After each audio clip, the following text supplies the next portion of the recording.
Michael gets taken down again, and they pile in on him. And the football came loose. Dallas came away with it.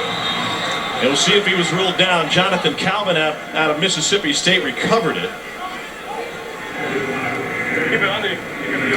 And the fun part of the XFL, each football is branded per team. Ruling on the field is that the runner was down by contact. Second down. So that means if you're a defensive player and you get a takeaway, you get a trophy. You get to keep your football. Pat, what'd you see? You know what I like about the XFL is whenever they review plays, like they're probably going to do for this, we hear the ref and the officials talk it through. I think he popped back up to his feet and then the ball came out. Ruling on the field, runner was down by contact. The previous play is under further review. Yeah, the defensive recovery, okay. All right. All right, you see that, James? You good with that? He is not touched. James, how you doing over here? You with us, James? Yeah, Mike Chase is a replay official on the left. Here we go. So the runner slid down. He was not contacted. As he's going to get up, we have no contact. The ball is out. And we have a defensive recovery, correct?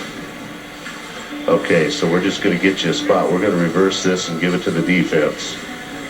We're going to give you a spot. Looks like, let's go with the 36-yard line coming out. So we're going to reverse this.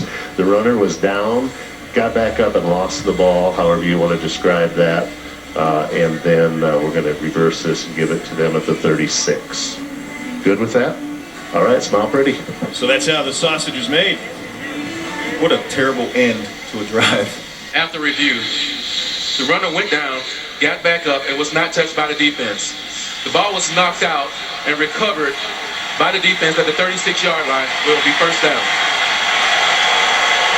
Jonathan Calvin with the recovery. I love the efficiency of the review.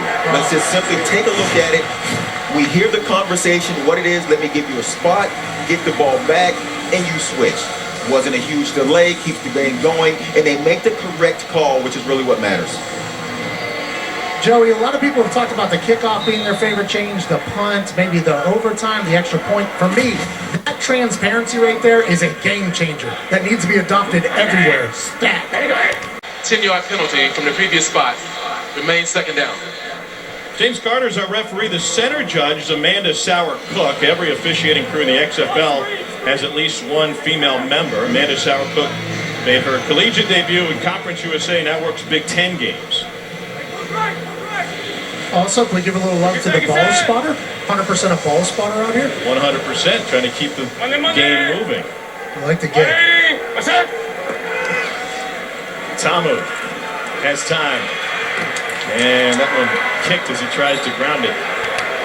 Ladies and gentlemen, joining us now is the handsome NFL Hall of Famer Troy Aikman. Troy, first down. XFL kickoff weekend here, 2020. What do you think? I think it's great. It's exciting to have football here, and after the NFL season. I watched some of the games last night. Come here tonight, support my guy Daryl Moose Johnston and his team, the Renegades, and it's been fantastic. You said you were sitting in the box with him, getting a little inside information. He's the acting general manager, basically, for this team for Stoops. What have you learned? Well, I've learned that it happens all really, really fast. A 25-second play clock, which I love. I think there are some things within this game. I think the kickoff is interesting.